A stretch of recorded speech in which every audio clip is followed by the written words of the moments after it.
Digital archivist Dr. Sarah Chen was contracted to conserve a collection of Lancaster's historical images. As she enlarged the picture of the Hartley brothers to an extreme magnification, the details that materialized from the digital data caused a wave of nausea. The hug was not an act of affection, it was an expression of pure fear.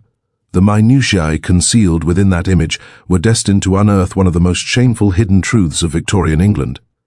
What the pixels exposed will change your perception of historical records and the falsehoods organizations perpetuate, so be sure to subscribe. The childhood of Thomas and Edward Hartley ended on March 3, 1895, upon the death of their mother, Catherine Hartley, from tuberculosis in a cramped Manchester apartment. Their father had perished 2 years prior in an industrial mishap at the Ashton cotton mill, trapped between grinding mechanisms during one of his 14-hour daily shifts, for which he earned a mere 8 shillings weekly. Catherine had struggled relentlessly to provide food and shelter for her boys, washing clothes for others, completing sewing piecework by the dim light of a candle, and frequently skipping meals herself to ensure Thomas and Edward had something to eat.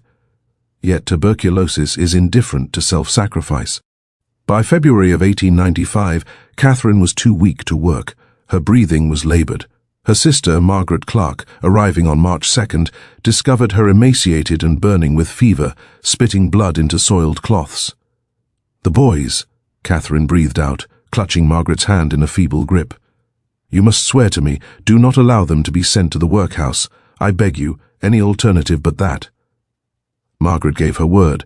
However, Margaret's husband labored in the coal pits, and they already had 6 children crammed into their 2-room home. There was no physical room for Thomas and Edward, no extra funds to feed 2 additional children. Catherine passed away the following dawn. Thomas clutched her hand as Edward wept into the bedsheets. At 11 and 8 years old, they comprehended that their entire world was about to be upended. Margaret made attempts. She appealed to 3 other family members. Every one of them declined. The era was one of hardship. Households were already sizable. 2 boys with no parents were an expense none could bear. "I am so sorry," Margaret told Thomas on March 8th, her cheeks wet with tears. "I have attempted every avenue. The sole establishment that will accept you together is the Blackwood Workhouse. But Thomas, you need to hear me. You have to keep Edward safe. The tales I have been told about that institution—" Her voice failed her, the sentence left unfinished. "What tales?" Thomas inquired, his expression hardening with the early resolve of a boy thrust into adulthood. "Just keep him safe, no matter the cost. Give me your word. I give you my word." The Blackwood Workhouse for the poor and indigent was situated on the fringes of Burnley, a grim 3-story structure of stone that more closely resembled a penitentiary than a benevolent refuge, which in practice it was.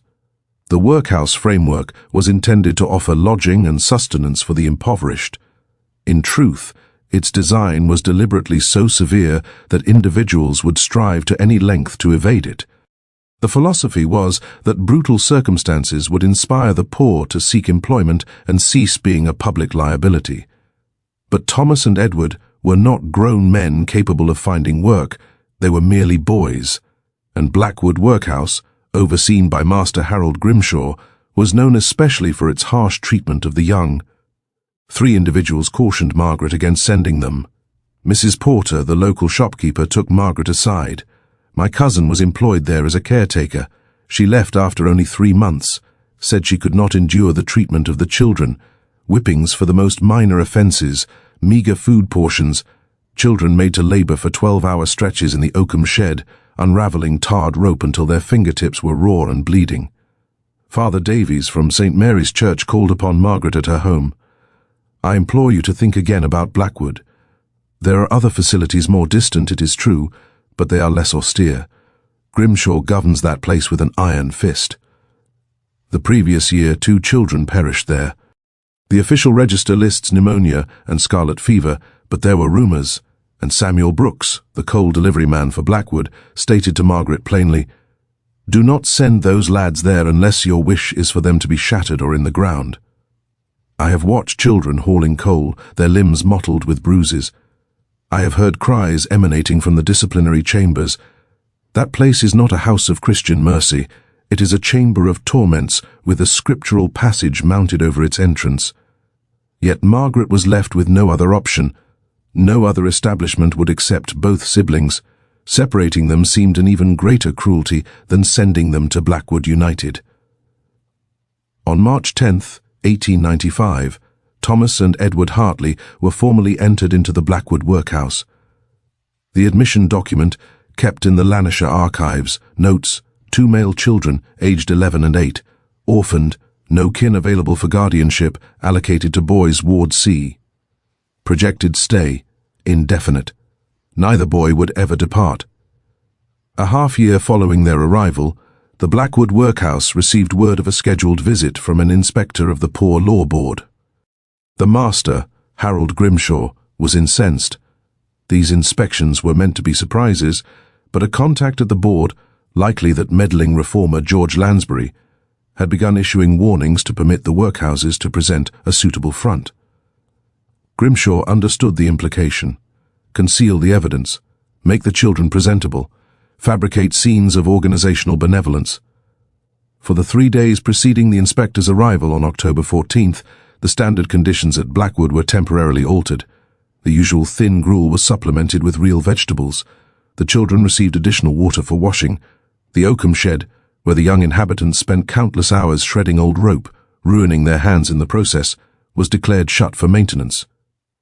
Most critically, Grimshaw commanded that the disciplinary cell be cleared out. Thomas Hartley was extracted from solitary confinement, where he had passed the previous 72 hours as penalty for stealing a crust of bread for his brother.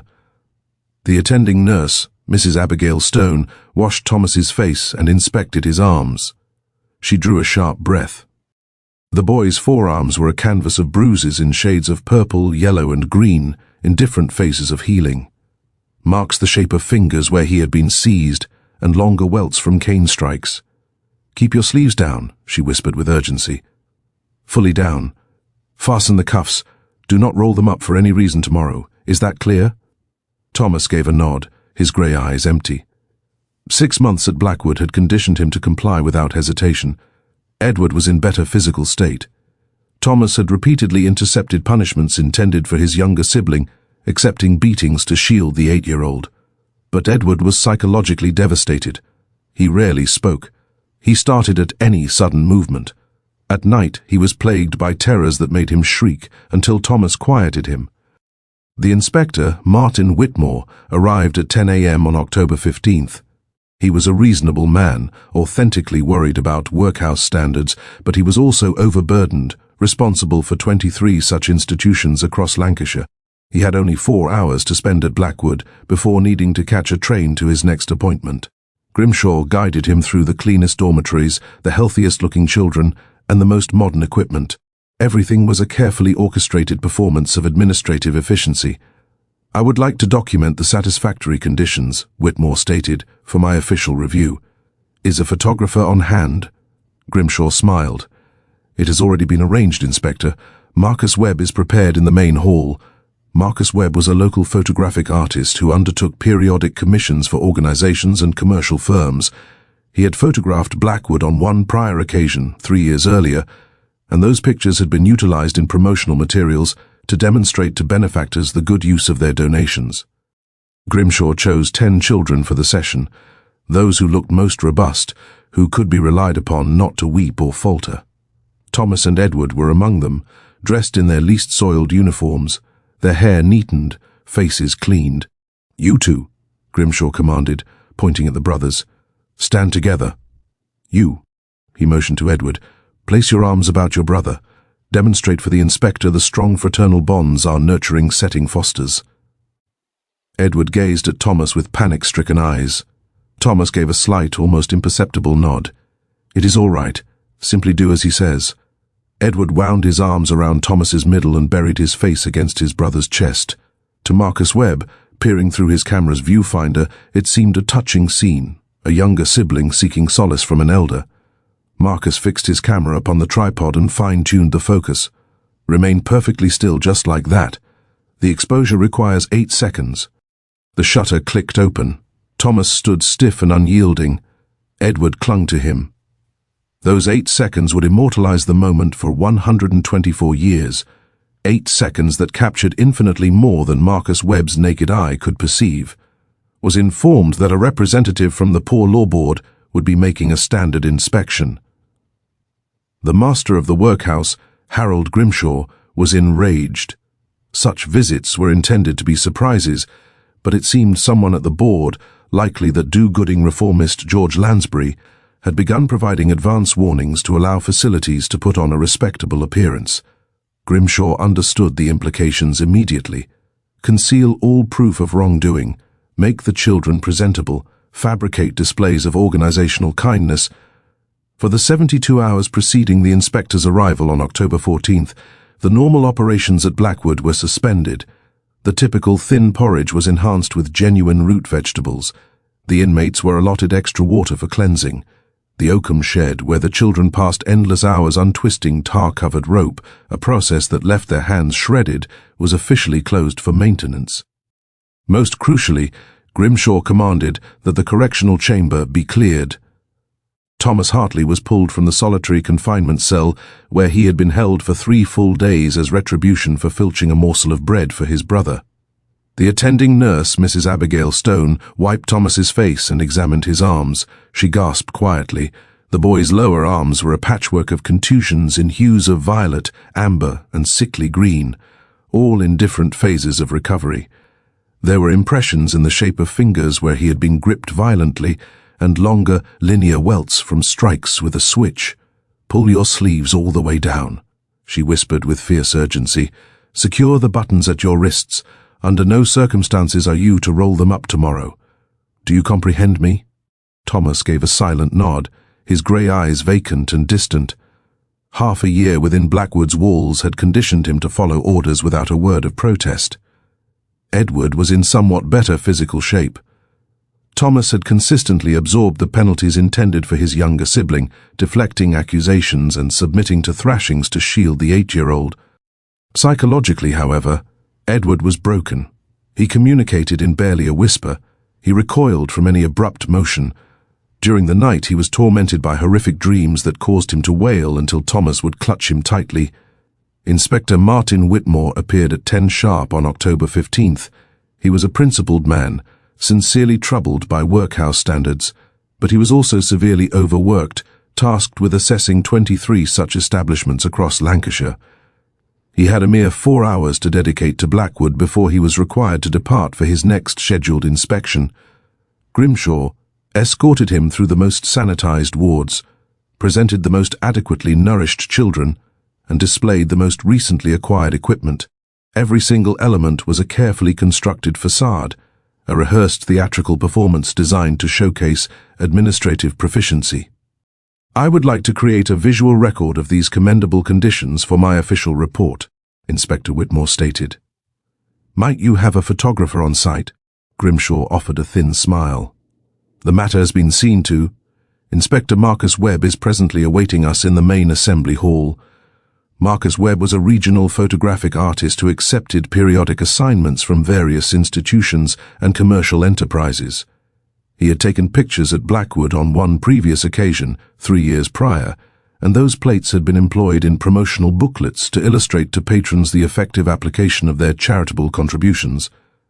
Grimshaw hand-picked 10 children for the portrait session, those who appeared the most hearty, who could be counted on not to weep or faint during the procedure. Thomas and Edward were included in this group, dressed in their least stained uniforms, their hair slicked down, their faces freshly scrubbed. "You two as well," Grimshaw commanded, indicating the brothers. "Stand together. You," he motioned to Edward, "place your arms around your brother. Demonstrate for the inspector the profound fraternal connections our supportive atmosphere cultivates." Edward looked toward Thomas, his eyes wide with terror. Thomas responded with a minute, almost invisible nod. "It's all right. Just do as he instructs." Edward encircled Thomas's waist with his thin arms and pressed his cheek firmly against his brother's chest. To Marcus Webb, peering through the ground glass of his camera, it presented as a heartfelt scene, a small boy deriving solace from his protective older sibling. Marcus secured his large-format camera on its wooden tripod and carefully adjusted the focus. Hold that exact pose. Do not shift a muscle. The exposure requires 8 seconds. The shutter was opened. Thomas stood immovably rigid. Edward clung to him. 8 seconds that would embalm this instant for 124 years. 8 seconds that recorded infinitely more detail than Marcus Webb's own eyes could possibly discern. Dr. Sarah Chen had been professionally conserving historical photographs for a dozen years, yet the Lancaster Historical Photograph Project represented her most formidable endeavour to date. Funded by the UK National Lottery Heritage Fund, the initiative's goal was to digitise and rehabilitate 10,000 photographic images from the Lancaster archives, spanning the years 1850 to 1920. Sarah had already curated hundreds of pictures: industrial labourers, urban landscapes, family sittings, municipal ceremonies. On August 3, 2019, she accessed the digital file designated LHP 4472, titled Blackwood Workhouse, October 1895, Children in Assembly Hall. At a standard viewing resolution, it displayed precisely what its metadata described: parentless youths under institutional custody. The majority were arranged in orderly lines, their faces devoid of expression. However, a single image within the collection instantly seized Sarah's professional interest. It showed 2 boys, one clearly older than the other, locked in an embrace. The younger child's arms were wound tightly around the older boy. Both faces were angled toward the camera. The photograph's official caption read, "Example of sibling affection maintained in institutional care." An undefined quality within the picture unsettled Sarah.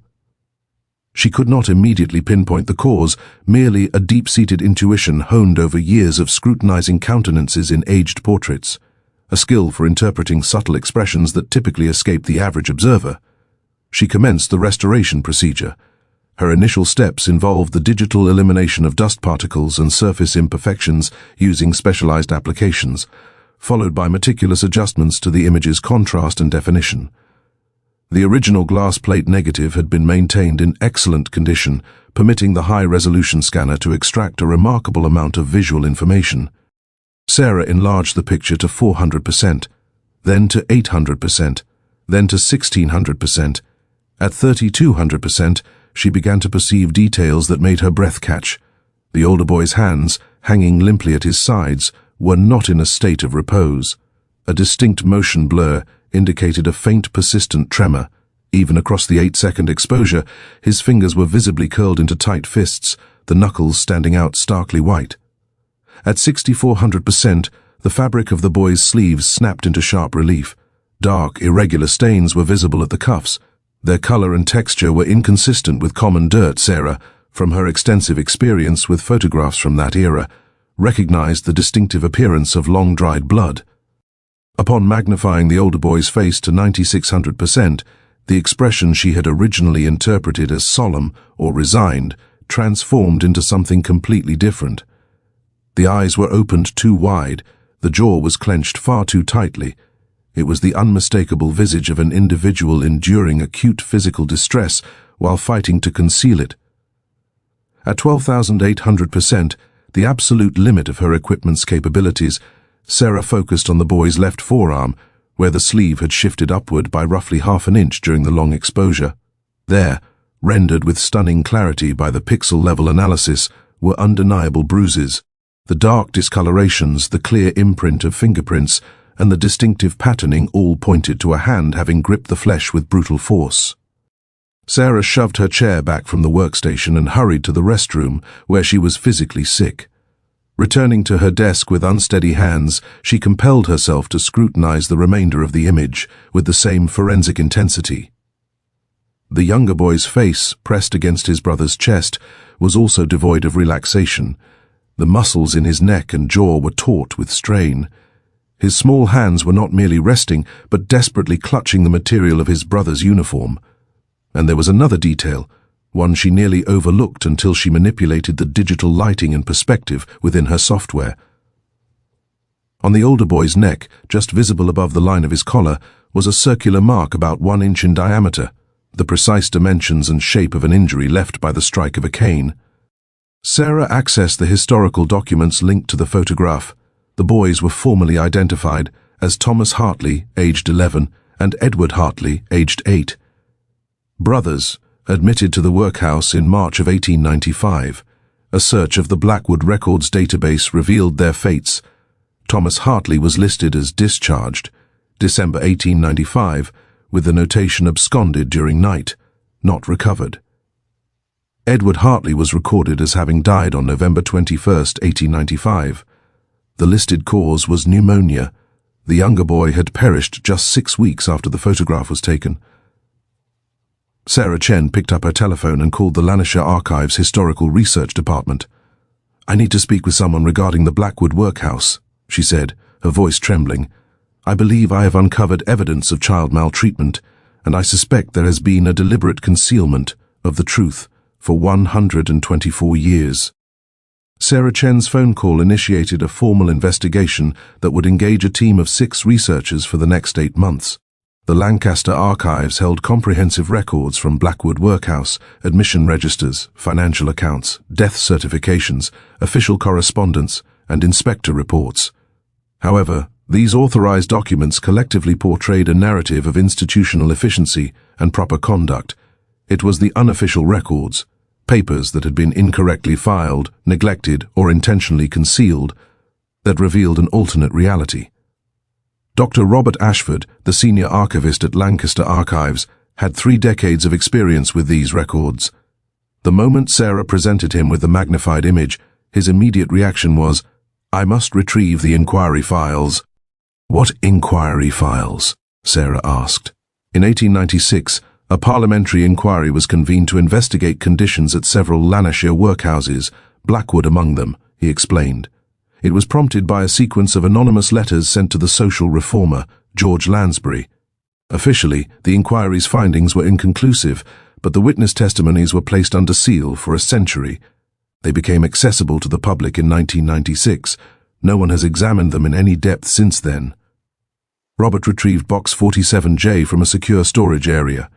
Inside were 400 pages of testimony from the 1896 Lansbury inquiry into workhouse conditions. Testimony of Mrs. Abigail Stone, nurse, Blackwood Workhouse, February 12, 1896. I can no longer keep my silence. The photograph that Inspector Whitmore included in his October 1895 report, showing the 2 brothers, Thomas and Edward Hartley, is a falsehood. Those boys were not recipients of good care. Thomas had been confined to isolation for 3 days prior to that picture being taken. He had been whipped so viciously that I was concerned for his internal well-being.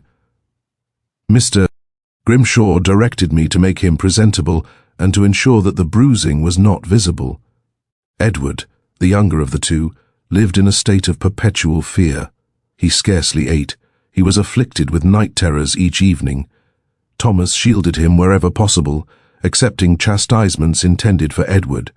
When Edward passed in November, the death certificate listed pneumonia. While that was medically accurate, his lungs had indeed filled with fluid.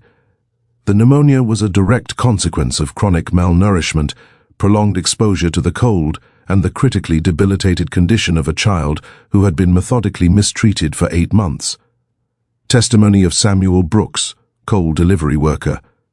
February 14, 1896. For 5 years I made coal deliveries to Blackwood twice a week. I witnessed things that turned my stomach. Children bearing bruises, children so emaciated you could see their rib cages. In September of 1895, I observed a boy, perhaps 10 or 11 years of age, hauling coal into the storage shed. His hands were raw and bleeding. When I inquired if he was all right, Mr. Grimshaw suddenly appeared and instructed me to concern myself with my own affairs. That particular boy was gone a few months later. I subsequently discovered his name was Thomas Hartley. He had fled in December. He was never located. Testimony of Father Edward Davies, St. Mary's Church, February 18, 1896. I presided over the funeral rites for Edward Hartley in November 1895. He was 8 years old. His body weighed roughly 40 pounds, a figure at least 15 pounds below a healthy weight for a child his age. The undertaker, Mr. Mills showed me the remains in private and indicated the widespread bruising covering the boy's back and lower limbs. He stated these injuries were not consistent with a death from pneumonia alone. I submitted a report on this matter to the Poor Law Board. No measures were ever taken. The most condemning evidence was a personal letter unearthed within Harold Grimshaw's private correspondence, dated October 20th, 1895, just 5 days after the photograph was taken. It read, "The inspection was an utter triumph. Whitmore observed precisely what I intended for him to observe. The photographic plates will prove advantageous for soliciting donations. The board is content. We may now resume standard procedures." The Hartley boys presented significant difficulty during the preparations and have been suitably corrected. The younger sibling is beginning to display symptoms of sickness, though I anticipate he will either recuperate or be removed from the registry shortly. Edward passed away 1 month later. Thomas vanished 6 weeks after that. For 124 years, the fate of Thomas Hartley following his flight from Blackwood Workhouse remained a mystery. Then, in October 2019, 3 months after Sarah Chen commenced her investigation, a woman named Margaret Preston reached out to the Lancaster archives. "I saw the news coverage regarding the Blackwood photograph," Margaret stated over the phone. "I believe my great-great-grandfather may be one of those boys." Margaret's great-great-grandfather was named Thomas Hartley. He had never discussed his early years, only mentioning that he was orphaned in his youth and endured a hard life before his circumstances eventually improved. He had adopted the surname Preston upon enrolling in the military in 1900, likely to prevent being sent back to a charitable institution. Margaret supplied photographs of Thomas as a grown man, an elderly gentleman in the 1950s, surrounded by his grandchildren, smiling, yet with eyes that harbored a lifetime of silent anguish. Sarah conducted a comparison between the 1895 photograph and the later images of Thomas Preston. Facial recognition technology, which accounted for the progression of age, indicated a 94% probability of a match. Thomas Hartley had indeed survived. He had escaped from Blackwood at the age of 11 in the depths of winter and managed to travel to Liverpool, where a merchant ship captain in need of a cabin boy took him in. He spent his adolescent years at sea, joined the army at 16 by falsifying his age, and finally settled in Southampton, working as a dock labourer, marrying and fathering 4 children. He never spoke of Edward. His own children and grandchildren were unaware he had ever had a brother. While researching her family's past, Margaret discovered an item among Thomas's personal effects, a small leather-bound journal from 1948, written when Thomas was 64 years old. He had been unwell and seemed to feel a final compulsion to record what had transpired. The journal entry, dated March 15, 1948, read, "I am an old man now, and perhaps I should let the past rest, but I see Eddie's face every night when I close my eyes. He was 8 years old, and he died because I was unable to save him. I gave my word to our mother that I would protect him. I gave my word to Aunt Margaret that I would protect him. I failed. The Blackwood Workhouse murdered my little brother as certainly as if they had driven a blade into him. They starved him, whipped him, forced him to labor until he could no longer remain on his feet, and when he fell ill, they stood by and let him perish. I ran away because I knew I would be next. I was a coward. I abandoned Eddie's gravesite, and I have borne this shame for 53 years. If a God exists, I pray he delivers punishment to the men who operated that place. I hope they endured suffering equal to what Eddie endured." The journal, combined with the photograph, the inquiry testimonies, and Sarah's digital restoration, was presented to the UK Parliament's Historical Injustices Committee in March 2020. On November 21, 2020, precisely 125 years after Edward Hartley's death, Parliament enacted the Historical Institutional Abuse Recognition and Remedies Act 2020, colloquially known as the Hartley Act. This legislation accomplished 3 primary objectives. First, it instituted a formal procedure for examining historical cases of child abuse within institutions and for issuing posthumous acknowledgements to the victims. Second, it created a national database containing records from workhouses, residential schools, and other similar establishments, thereby facilitating access to historical evidence for researchers and descendants. Third, it allocated funding for memorials and educational initiatives, guaranteeing that the victims of institutional abuse would always be remembered. The law was not a perfect solution. It could not restore Edward to life, nor could it undo the profound trauma inflicted upon Thomas, or hold the perpetrators of these crimes accountable. Yet it represented a vital recognition. It was an official acknowledgement. It was the governing body stating unequivocally, "This occurred, it was an injustice, and we will not forget." On October 15, 2021, precisely 126 years after Marcus Webb captured the original image, a memorial was dedicated on the grounds of the former Blackwood Workhouse. The main building had been razed in 1952, and the land had since been converted into a modest public garden in Burnley, notable only for a solitary stone wall preserved from the original construction. The memorial itself is a bronze statue depicting two boys, one older and one younger, standing side by side. The elder boy's hand rests in a protective gesture on the younger one's shoulder, their faces turned forward, gazing toward a future they were denied. The plaque is inscribed, "In memory of Edward Hartley 1887 to 1895 and Thomas Hartley 1884 to 1957, and all children who suffered in institutional care. Edward died here, age 8. Thomas survived but carried the wounds forever. May we never forget, may we never repeat." Sarah Chen was present at the unveiling ceremony alongside Margaret Preston and 3 of Thomas's great-great-grandchildren. The event drew a crowd of over 200 people, including historians, advocates, descendants of other workhouse victims, local community members, and schoolchildren who had studied the Hartley brothers' story as part of their national curriculum. Displayed on informational panels surrounding the memorial were both the original 1895 photograph and Sarah's digitally restored and enlarged version, allowing visitors to witness the progression, from the image that concealed its dark truths to the one that laid them bare. This photograph taught us something essential, Sarah stated during her dedication address. It revealed that historical images are not impartial records. They were produced by individuals with specific agendas, motivations, and frequently something to conceal.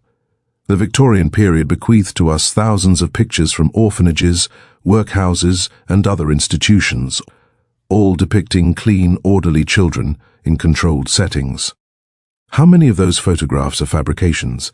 How many conceal maltreatment behind arranged smiles and coerced gestures? The memorial now receives roughly 5,000 visitors annually. Many leave floral tributes, white roses for Edward, red roses for Thomas. Others leave handwritten messages, "You deserved better, we remember you, this should never have happened." The photograph itself is housed in 2 separate locations. The original glass plate negative resides in the Lancaster Archives, meticulously stored in a climate-controlled environment. Sarah Chen's digitally restored version is a centerpiece of the Hidden Histories, What Photographs Don't Tell Us exhibition at the National Justice Museum in Nottingham.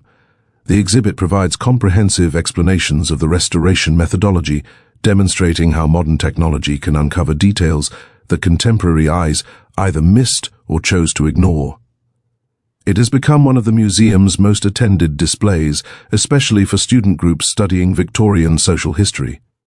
In 2023, the BBC released a documentary entitled The Hartley Brothers, A Photograph Secret, which attracted an audience of 4.2 million and earned a BAFTA nomination.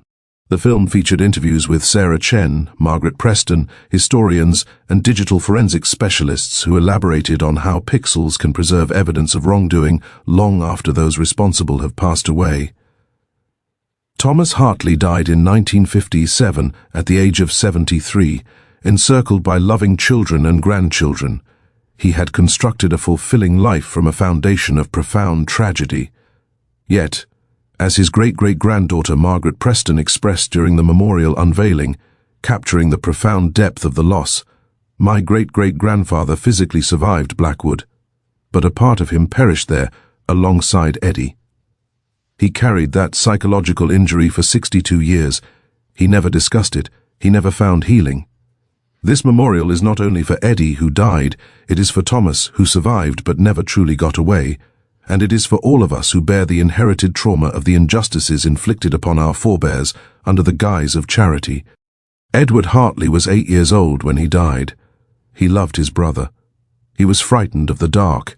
He perished cold, starving, and in agony within an institution whose stated purpose was his care. Thomas Hartley was 11 years old when he lost the last member of his family. He fled into the winter night and, against all odds, lived. He built a life, yet he never ceased seeing his brother's face. The photograph depicts an embrace. What it truly reveals is a boy straining with every fiber of his being to shield his sibling from a world intent on destroying them both. 124 years later, we finally perceive the reality. We finally acknowledge the events that transpired. We finally speak their names, Thomas and Edward Hartley. They were significant. Their suffering was significant. Their narrative is significant. And the photograph that once concealed their anguish now guarantees they will never be forgotten. The memorial stands in Burnley, Lancaster. Visit to honor their memory. Subscribe to discover more stories of those whom history attempted to silence.